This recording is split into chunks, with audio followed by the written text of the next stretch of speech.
we got 2 rotavators as a gift. They can plow down to at least 30 centimeters. They were handed over to the ministry, and presently, right now, we are working out the documentation in terms of how can the farmers get to use them in terms of they provide the transportation because it can fit at the back of a van. They would have it, how long can they have it for, if it's 1 month, under what conditions to ensure that other farmers can get to use it. So that's what we are finalizing right now, and we are hoping that those equipment can build, we're hoping to get some more equipment to build what we call an engineering unit within the Ministry of Agriculture. Now, is the program still open for applications under the various components? Well, PM, the program has been, for crops, the program is still open for crops. But for livestock, we have been over target. For example, we targeted 200 livestock farmers. We have over 313 livestock applications. So presently, what we are doing right now is on the field valuing those applications to see how authentic they are in terms of the 50% contribution to match what they need. The same thing with fishers. We were targeting 150 fisher folks. We have over 295 applications for fisher folks. So the applications for fisher folks and for livestock has been closed. However, for crops, we still have the applications open both for the micro gardens, because we were targeting 500 farmers for the micro gardens. So far, we have around 490 plus. We intend to get some farmers from the backyard garden farmers of the Ministry of Agriculture transferred to our program. So, and in terms of new applicants, since after COVID, we opened up the applications for 2 types of people. People who were youth. They were not involved in agriculture prior to Mario, so we wanted to have something. How do we encourage youth in agriculture? So we got an opportunity through COVID to create a next category. Farmers who were affected by COVID, be it a taxi driver, you lost your revenue as a taxi driver and you have some land, and you figure you want to open up some land. We're encouraging those people to come into the program as an alternative means of restoring their livelihoods, knowing that we don't know how long the tourism season is going to be closed. Okay, so. So far, we have over 400, I would say 501 new applicants. And out of that, 55 are as a result of COVID, meaning that their incomes were affected by COVID, or their youth applying as COVID now want to get into agriculture. I guess maybe the good news has gotten around and people are the hearing enthusiasm of the project has been overwhelming. Yeah. Now, you mentioned livestock, and I recognize that it has been oversubscribed. What type of livestock we're talking about people are interested in? Okay, poultry, small ruminants, pork. We have very limited applications for rabbits and bees. Okay. Most of the applicants are for livestock, small ruminants, pork and poultry. Although we are oversubscribed, the 313, but the important thing would be their 50% contribution. So we might be able to help every farmer based on their contribution, because what we have decided is that any farmer whose contribution is less than $10,000, we'll give them the materials to do under the supervision of the engineer to ensure that it is done properly. Anything above 10,000, but the maximum investment for livestock is $50,000 US. So somebody like Dr. Tousse with a serious investment, his investment is even higher than the $50,000, but the most we can contribute is $50,000 US. That's the maximum for livestock. Welcome. Telephone call, please. Hello, caller. Good evening. Yes, hello, good evening. Yes, sir. Wonderful program this evening, guys. Thank you. Yeah. Mr. Stevenson, I'm happy that you're in the program tonight and your contribution so far. But in relation to agro-processing, when are we going to see the actual application form made available for agro-processors, especially for those who already have contract with particular farmers for their crops? Also, another question for the system itself is what benefits or what is placed for agro-processors, those that involve themselves in growing their crops? Okay, yeah. Thank you, caller. Two very important questions, Mr. Stevenson. First of all, as an agro-processor growing your own crops, you could apply as a farmer. So nothing stopping you as applying as a farmer. We have a number of agro-processors. I'm aware that Mr. Bandis in Castle Bruce have received his inputs as a farmer. So you could apply as a farmer. In terms of when agro-processors will be ready for applications, we're hoping that the World Bank approve that project within the next couple of weeks, and by November, that program should be full-fledged in terms of the expression of interest from agro-processors to the program. So we're hoping between November and December that program can start. Excellent. Good questions and excellent response. Now, we have heard from farmers around Dominica that they are pleased with the assistance. I mean, the place is buzzing, really. I have, you know, people are not complaining, and I have interacted with scores of farmers who have benefited under this program. And of course, addressing the land tenure issue for many farmers have allowed quite a number of farmers in my constituency have indicated to access. Originally, they would not have been able to access, but they can access now. Are we confident, though, that the distribution is efficient and those who are most in need of the assistance are being reached? That's a very critical question, PM, in the sense that from the PIU point of view, we have some challenges in terms of monitoring.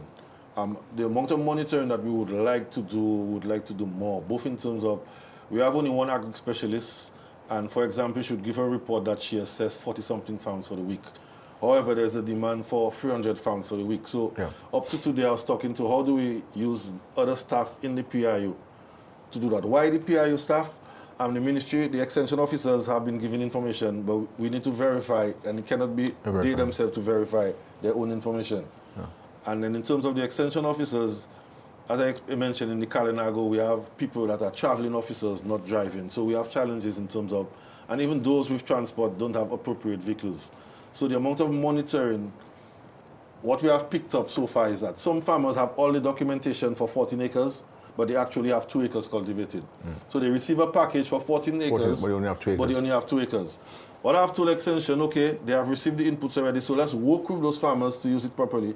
However, for the cash grant, we're ensuring that they only get the cash reflective of what they have actually cultivated. Okay. So that's what we are picking up as a difference. Okay. So as you go along, we're improving on the efficiency.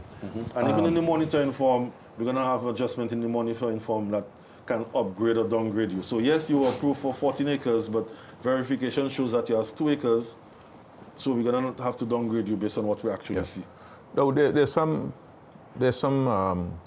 I have heard questions raised about equitable distribution. I mean, how do you respond to accusations that people are accessing assistance based on their political leanings? Well, again, it's reflective in the new farmers.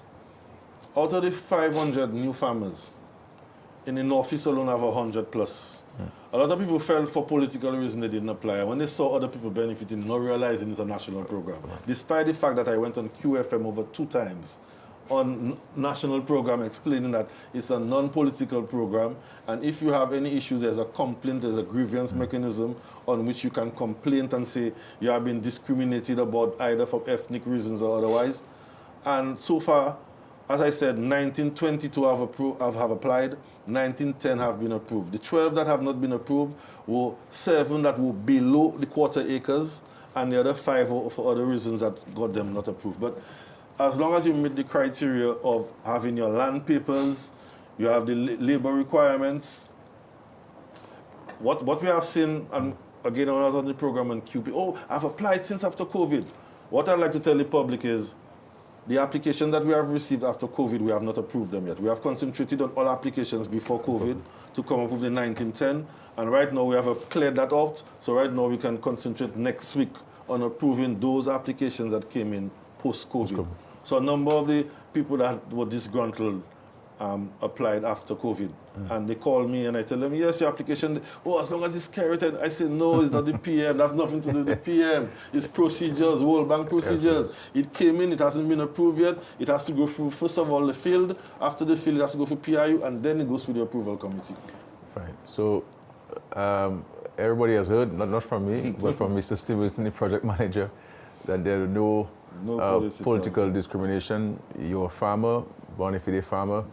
You benefit from this project, and this is what the government has always been about, contrary to what people may say, but the facts prove otherwise and so How do we think this project is impacting the agricultural sector and in terms of promoting food security and, very important, expanding production that will lead to more money in people's pockets and, of course, income to the country? Pim, I don't know if you have been driving around and you notice more local markets. Yeah. Like Mahu market is all over the place. The markets are, you can see from your local markets, that's a reflection. And then I don't know if you also notice that villages that didn't normally sell vegetables, like I drive to the Caribbean territory and I can get watermelon, I can drive to Calibiche, I can get watermelon. So just driving around and looking at the local markets and looking at the availability of, especially the annual crops, the watermelon and the lettuce and the vegetables, I can see an increased availability of those fruits, again reflected in the prices. The prices have gone down for most of those crops. The watermelon, lettuce are affordable for the consumers. In terms of exports, there are some logistic challenges in terms of regaining export markets, both in terms of transportation and sanitary requirements. Like we tried some shipment in bananas, had some challenges.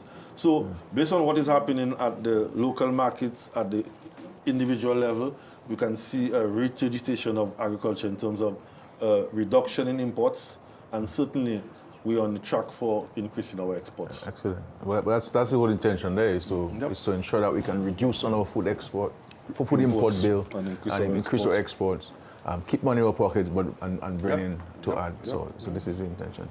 Now, you have, as I said in the introduction, vast experience in the administration of agriculture, having come from long stint with IECA, and of course prior to that you were the Dominica banana company at the time. What are some of the approaches you would recommend to boost production and export within the sector?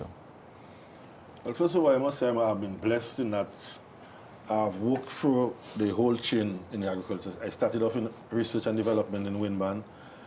I did my master's, came back, helped the DBMC in technical management, through the Honorable Rosie Douglas, be the manager of the DBMC.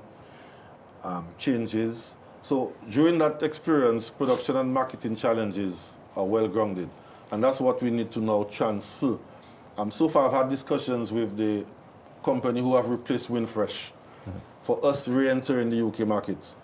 And there's an opportunity for re-enter, but as organic bananas. Because people right now are health conscious and the demand for bananas is on the increase.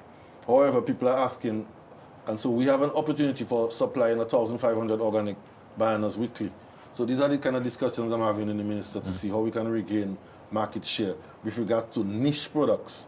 We cannot afford to be in commodities and everything. We have to do, especially in line with what we're pushing. 5 or 6 we're talking about crops. Kipinski and Jungle Bay, ecotourism, the Jeff project.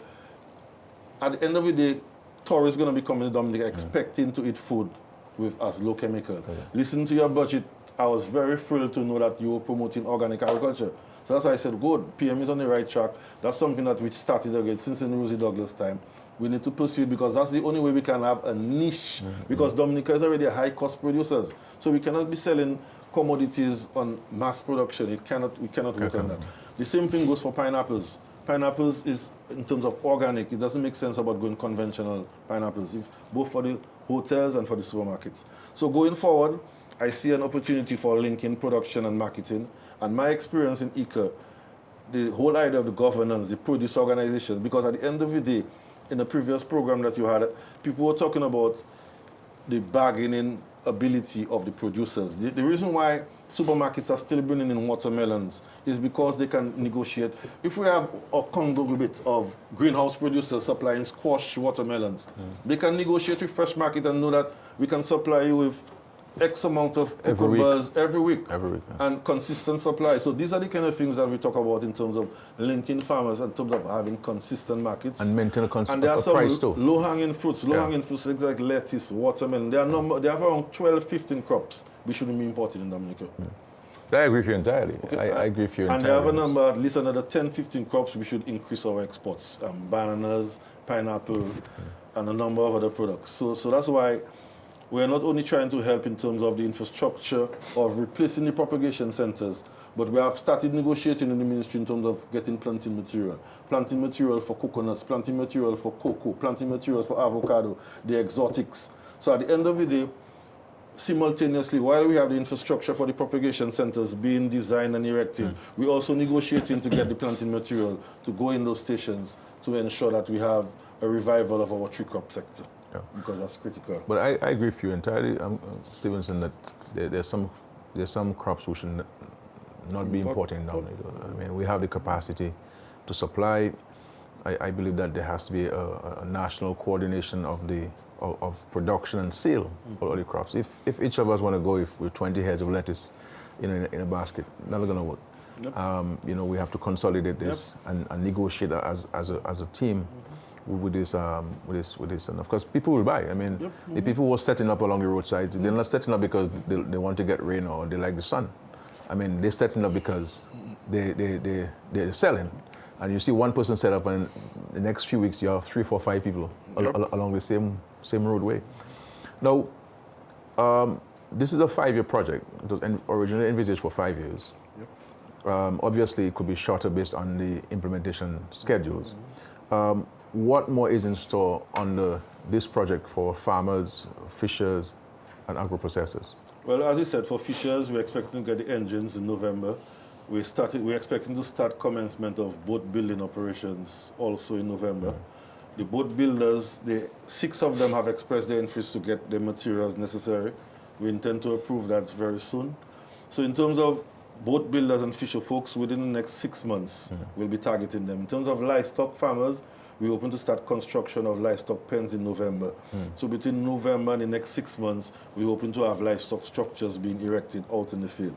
In terms of the government, presently right now, we have the central livestock farm already documents in for ensuring that we have restoration, because we need to get artificial insemination equipment in the central livestock farm so that we can encourage pork production, etc. In terms of the DBMC, we already have all the estimates for getting DBMC moved into in a couple of months. And the Northeast office, we're actually erecting an office for the Northeast because the Northeast had to move because of the fisheries complex. That's right. So we had to move them to the facility in Londonderry. So we're building a structure there for them. So that's what we're going to do. In terms of the other infrastructure, as I told the PS, we have to prioritize because we have some other key interventions like the greenhouse park to ensure that we have that consistent supply of vegetables, both for hotels and supermarkets. In terms of the propagation stations in Lap Lane, we have already done the work for Woodford Hill in terms of the fencing, a hardening facility, and the water, a pump to get irrigation to Woodford Hill. So that's a low-hanging fruit. In the next couple of months, Woodford Hill will be fully operational with regards to the infrastructural work. So going forward, we hope to concentrate more infrastructure. And as I explained earlier on, the Productive Alliance approach, we're hoping that will kick in November, and that will at least last 2 years. So that would lengthen the life of the project, the $5 million for linking farmers to market. And there's an additional project which we are now hoping to submit that will be approved in June of 2021, which is the Jeff 7 project, which is linking tourism to the trail. So there are a number of components that are being added to the project that are going to lengthen the life of the project to ensure that some of the initial investments are tangible. So for example, the money that we put in now with inputs, helping livelihood. The cash transfer that you're putting are critical into the upgrade. So the Productive Alliance would just be in terms of linking all those investments that have been made, in terms of modeling those who have been serious to serious markets. Excellent. Let me ask you a question. Have you received a national award? No. At Independence? At DBMC, I was promised a number of times. Okay, I'll think note of that. But very, very, very interesting conversation this evening on this project with Mr. Stevenson. And these are the kinds of contributions which we want from our Dominicans who are experts in their fields. It's easy for us to stay where we are and be on Facebook and send WhatsApp messages and criticize and say what should be done, what not be done, or highlight the negatives.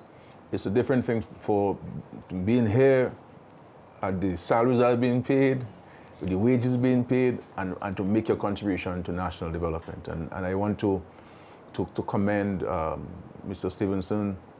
Earlier on, we had Mr. Bruno, and all of these people could, in Mr. Stevenson's case, could have been out working in many governments and many institutions. He's gone out to work for international and regional organizations and came back home and making his contribution. I indicated to you that he was one of the first people, he and Mr. Colin Bully, who came forward and worked tirelessly with us in putting necessary documentation. And a lot of what are contained in this project came from their tireless efforts towards putting in place a strategy for the resurgence and resuscitation of the agricultural sector. We had many meetings, long days and long nights putting this in place. Climbing up the stairs on the 6th floor. 6th floor, coming up, and I saw Mr. Bully, a man who retired so many years ago, making his contribution to our country. And that's what they need, positive minds, positive views.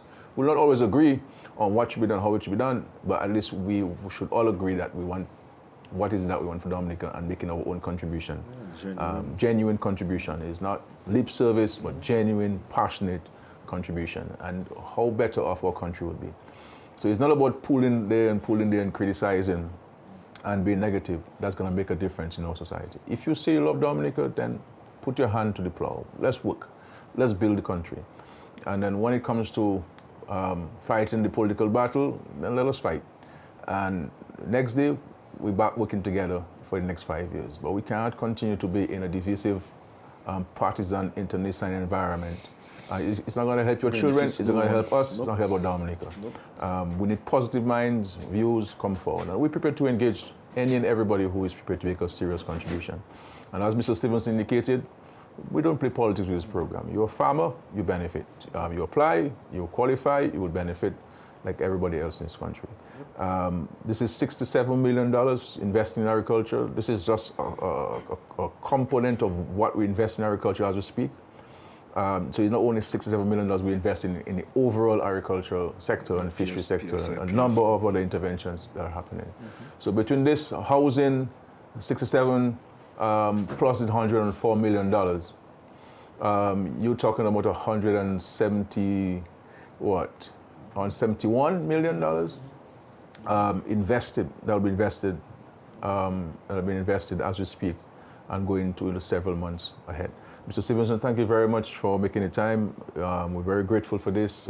We sense the passion in your voice and so on. Are there any final words you want to say to the listening public and viewing public before we go to break? Going forward, we have a lot of challenge now. Just like us to, as you rightly said, to put out all the political differences, take advantage of the labor available in terms of the Haitians, but at the same time, we have to be cognizant of the fact that the Haitians need to follow our practices in terms of chemical contamination. And so we have actually disseminated information in Haitian Creole to bring the Haitians on board, because without that critical labor mass, so we have to coordinate among ourselves and at the same time coordinate with the Haitians in terms of provision of labor. Sure. And we can actually get back to some of the markets that we lost. We can make it. Yep. We can make it. Final question before I take a break. It says, good night, PM. Why does the Rosa market still close at 3 p.m. when supermarkets stay open long after? I really don't know.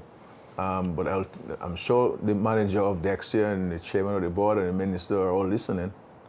And they may tell me why, but I see no reason why we can't open it longer and allow for more economic activity and greater opportunities for the vendors and the farmers to make money, because people will certainly buy after work on any weekday.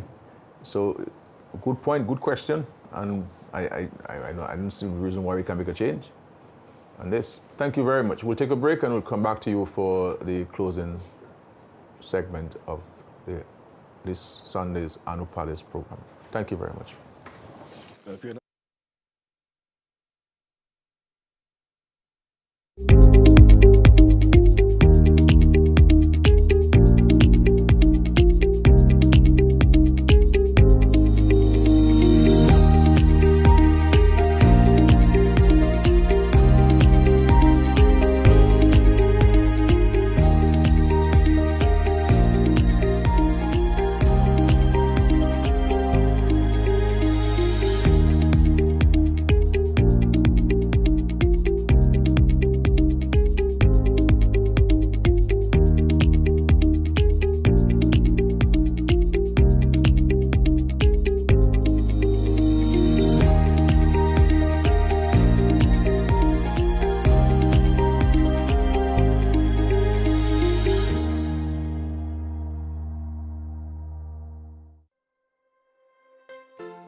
on the last 15 minutes, I believe, or so of the program.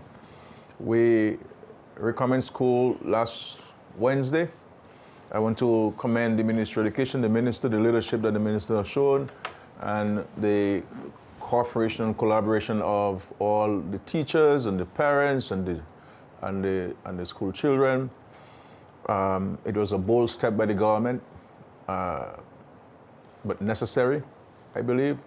There are other countries in the Caribbean that are looking to having schools recommenced, and other parts of the world. You know, I believe if we all follow the guidelines and the protocols, we can mitigate against any challenge which we would confront. So let us see how it goes. If we have to make changes, we are open to make changes. We'll continue to engage the principals and teachers and parents and students to know their experiences and to make it happen. But we have to be practical and pragmatic in the situation. Children have been home from March. Keeping children home could be a psychological challenge for many of them. We also have to appreciate that many parents have to go to work to put food on the table, and if you have a job now, it is more important now than it was in February, and so not all of us have the privilege of being able to get somebody to care for our children and to provide extra lessons for our children. And we have to be mindful that there are many families who needed the children to be at school so that they could earn a daily bread to put food on the table. Because in this period, my dear brothers and sisters, the most important thing that we should all concentrate on as a country is the whole concept of all shall eat. Ensuring that every family in Dominica can have food on the table in this difficult period. This is why it's important for us to keep all of the jobs that we have, for us to be even more diligent at what we do, and even for us to have a frank exchange and frank discussion with the unions in our country. This is a time for us to be speaking about salary negotiations at any level, whether in the public sector or the private sector. In the government's case, we have kept on every single employee, not because we have a lot of money and we do not know what to do with it, because we understand that all shall eat. And it's important for us to maintain, to ensure that people have something, a salary, to go to pay their mortgages, to take care of their families, to provide food for the children. The social safety nets we have been maintaining, and that has been increased in terms of our coverage, because in this period, we need to ensure that nobody falls through the cracks. And so the question the caller had about school and whether we should open school, I would say yes. And I'm in full support of going back to school. I said we will continue to monitor the situation. We do not have any knowledge of community spread in Dominica. The cases that we have found, we have been able to do the contact tracing that are required, and the others have been captured at the airport. And I think once we can maintain the protocols, strict protocols at the airport, we can manage the presence of COVID-19 in Dominica. And that is important. And I must say that there has been an improvement in the airport operations, and I want to commend the doctors and the nurses and the port health people and the DASPA and everybody, customs and immigration, everybody who is involved in this. I want to thank them. I want to say hello to my daughter and my son, Bella and Mitty, who started school on Wednesday. They both woke up at 5:15 on Wednesday morning, very excited to go back to school and to see their friends who they are not seeing physically for a very long time. Wanted to see his new class and her new class, and they're very excited. And I told them, look, I hope you're gonna wake up early every day, to go to school. I'm not gonna wake up people every morning to get them to go to school, or I'll pinch them if they don't wake up on time. So far, for the last couple of days, they've been fine, and I look forward to they being fine. And I know they're listening and they're watching this program as I speak. There's a program that we're launching along with the World Food Program. It is a social cash transfer assistance program. This is a support program for vulnerable individuals and families who have seen the reduction of income due to COVID-19. applications are open from Monday 14th September. There have been advertisements on all medium, so please go out and apply, those of you who need assistance from this. Public assistance program beneficiaries will be automatically included in the program. So if you're on the public assistance program, you'll be automatically included. Eligible elderly, 60 to 69 years old, and persons with disabilities. Eligible fisher folk and fish vendors. Eligible small craft producers and vendors. And you can get the online application on socialprogram.dominica.gov.dm. So socialprogram.dominica.gov.dm. And let us go out and apply for this program. Now, the caller also asked whether in tourism and the risk associated with tourists coming in and visitors to our country, and whether we should not close our borders to tourists. It is not as simplistic as this, you know. The country has to pay its bills, and the hotel and tourism sector has been dramatically impacted by COVID-19. You know, hotels have to pay their mortgages, the loans. They have to pay services, but they bring in no income. And I believe that if we can have proper protocols in place, and so far I believe that they are in place, and we have to continue making changes because this is an involving process. Just on Friday, we had a very lengthy CARICOM heads meeting. We received a report from CARFA advising us on some of the protocols that we should put in place, and the categories of the CARICOM bubble, and what does that entail, and who should qualify.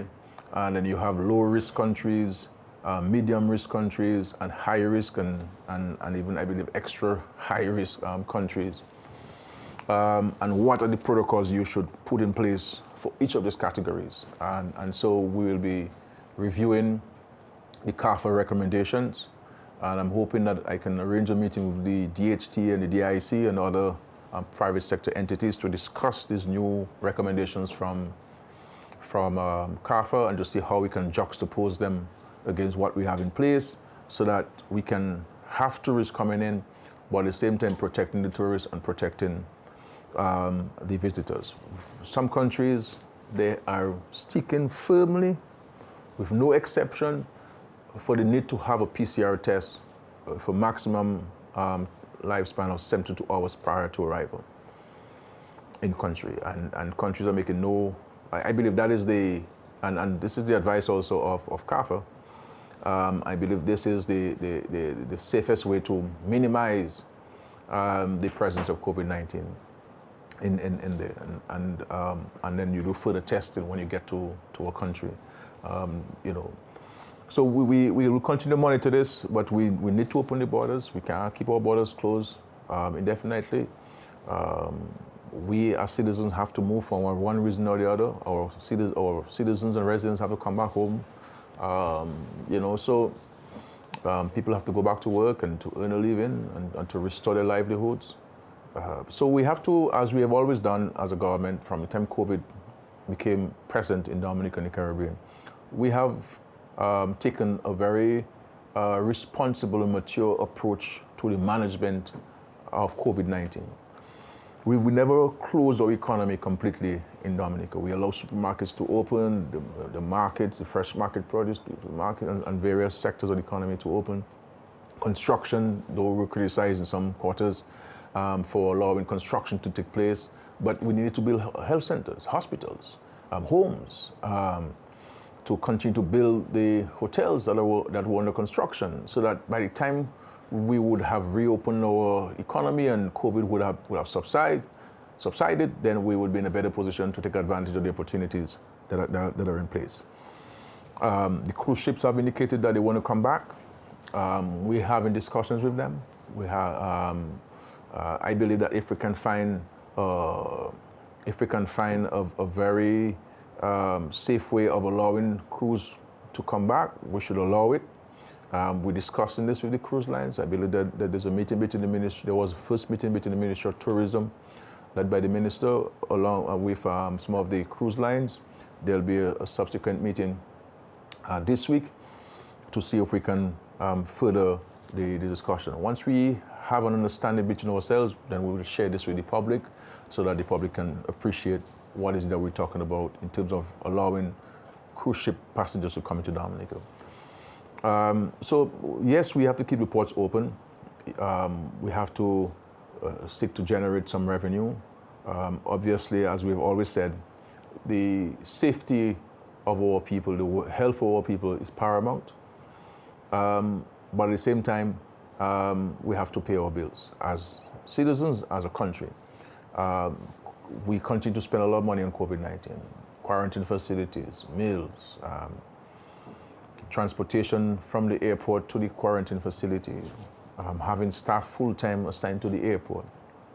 The cash registers keep punching figures, you know. And yes, I agree with the caller, it's not bringing us money because people already don't pay anything much. It's costing us. But this is all part of the process of reopening and ensuring that we can be better at things, because the fact of the matter is, as the WHO has said, COVID-19 is going to be with us for at least the next 2 years. And what do we do? Do we close the border for the next 2 years? Or do we find a responsible way about going about managing this thing, sticking to the protocols and guidelines, continue to be responsible for our own safety, our own health? We have to take personal responsibility for this. The government can do all what the government has to do, but if we as citizens do not pay attention to these things and we do not pay attention to this thing and respond to this, then we're going to have a challenge. We're still in the hurricane season. I can tell you I'm very uncomfortable with this heat. You know, and we have to be mindful of this heat. You know, we have some more weeks to go before the hurricane season officially over. Let us continue to pray that we are spared this year, because no country in this world, big or small, rich and poor, middle income, low income, high income, no country in the world can deal with any natural disaster at this stage. And so we will continue to pray, but we cannot be like the foolish virgins. You know, we have to have oil in our lamp at all times, and in that case, we have to prepare. We have to ensure that our insurance coverage is up to date, that we have paid our premiums, that we have eliminated the hazards, the threats to our lives and our properties. You know, clear the drains, cut the overhanging trees, and ensure that your doors and windows are safe, that you cross-check to ensure that you have sufficient screws on the roof. And if this window is troublesome and is broken, and whenever it rains, it sends water in on normal days, you need to change it ASAP. So let us continue to work together. We just had, I believe, what would have been a wonderful program, bringing you up to date on two very critical and important aspects of our thrust towards creating a better way of life for us and building a dynamic Dominica, building a resilient Dominica. And all of these things are being done in the midst of this crisis. You know, $67 million in agriculture, $104 million in housing.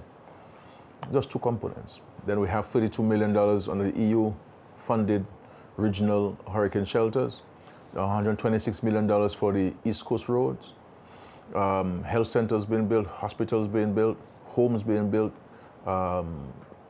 public infrastructure, you know, schools. I just approved as Minister of Finance about 3 or 4 contracts for schools under the Canadian-funded project. This is managed by CDB. We're hoping to have a ceremony maybe next week or so to sign this contract so work could commence, but it has been cleared by the Minister of Finance, and we look forward to this project. It'll be 3 or 4, average about $1.2 million each Just imagine $1.2 million being spent on a Mont Jean primary school. In a small community like Mont Jean, $1.2 million on the school, in addition to what we've spent already as a government, is significant. For the Maho people, I want to say to you that we are advancing discussions and decisions on the construction of a new school. I believe Maho deserves a new school. It makes no sense for us to put new concrete on old concrete. We need to demolish the school and to build a modern facility that is more conducive to learning, improve on the playing facilities. And once we can finalize the designs, we will present it to you. We will start work immediately thereafter. So I have given the green light for this, that we should pursue this new Maho Primary School instead of the renovations that were envisaged. The Maho School has done it's played its part, and it's time for us to bid farewell to this structure and to bring in a new structure that can last us for the next 50 years. So we're committed to this. As we move to start a new year, a new week, let us continue to pray to our God and to serve our country with diligence, commitment, passion, and love. If we have love for our country, because the Bible says there are so many attributes, but the greatest of all is love. And if you have love for our country, the question is, what should be your contribution to our country? Are we going to sit on Facebook and criticize and we'll show a breakfast at the quarantine that is not true, just to try to give our country a bad name, or to say that you don't have a pillow or sheets in the quarantine facilities when this is not the case, or to, let us be constructive and positive. If there's something genuinely wrong with anything, let us say what it is. That's what it is. It's fine to criticize, because the way we can criticize is the way we can make things better. Finally, 2 points. Please send us a WhatsApp message on the numbers that we have, or an email to tell us which topics I should consider. Like to tell me what you think I should talk about, or who I should bring on to talk about whatever you want to tell me. I'm at your disposal. I always act on instructions, and I like on instructions. The 17th, which is Thursday, is the 3rd anniversary of the passage of Hurricane Maria. If we're to reflect on the morning of the 18th, I believe everybody in the country, maybe except myself, felt that we would never be able to bounce back. Dominica was finished. That's it. Let us seek refuge in other countries, in other parts of the world. Let us get a country, give us half of the uninhabited country, and we could resettle Dominica. But the Lord has been good to us. And as we say, not only God is good, but God is great. And God has been kind to us. We have to be grateful for this. Where we were 3 years ago and where we are today, notwithstanding the position of COVID on us, and the challenges which COVID have brought into us, we're still able to smile in our country. And we still have so many things to be grateful for. And the rest of the world marvel at what we have been able to do, in large measure, by ourselves, for ourselves. And we have to commend ourselves, but we have to give God all the praise, the thanks, and the glory for this. And I would suggest to us that we should engage in a national day of prayer. And that could be done, by virtual means. Those of us who can go into the churches because we may be out of work or we may be retired, but those of us who have to be at work, we can stop for an hour at work, and follow a staff on a Zoom service, an ecumenical service, and we can spend the hour praying to the Lord and thanking Him for His many blessings, but also to spare us from this hurricane season and to see us through this very difficult and challenging time imposed on us by COVID-19. So I would propose this, and of course, I'm hoping that we can give you more information on this and to speak to the religious community, where you can put a program together to say thanks. We don't need much time. We don't need no time to prepare to pray. I mean, we pray anyway and so forth. as it says, render not your garments, but your heart and your love. And I think if we give our heart and our love to the Lord, then certainly everything is possible with the Lord. Thank you. Good night. Love this country, Dominica. Love the citizens of our country and residents. Let us work to build a just and prosperous nation and a dynamic and resilient Dominica. Thank you very much. Good night. We are in the hurricane season. Here are some tips to keep your families and communities safe. Before a hurricane, ensure that you know your emergency shelters. Contact the Office of Disaster Management for information on shelters closest to you. Have disaster supplies on hand. Non-perishable canned food and water. Portable battery-operated radios. Flashlights and extra batteries, essential medicines, first aid kits, cash and bank cards. In the home, protect your windows. A low-cost approach is to put up plywood panels. Trim branches away from your home and cut all dead or weak branches on any trees on your property. Check into your home and auto insurance. Confirm that policies are valid and coverage is appropriate. Make arrangements for pets and livestock. Develop an emergency communication plan. Make sure that all family members know what to do.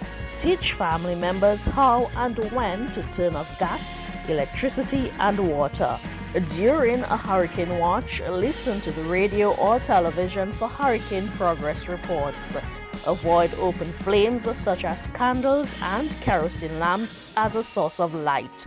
If power is lost, turn off major appliances to reduce power surge when electricity is restored. Store drinking water in clean jugs, bottles, and cooking utensils.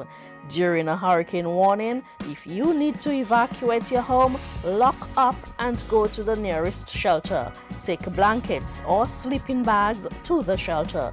Listen constantly to a radio or television for official instructions.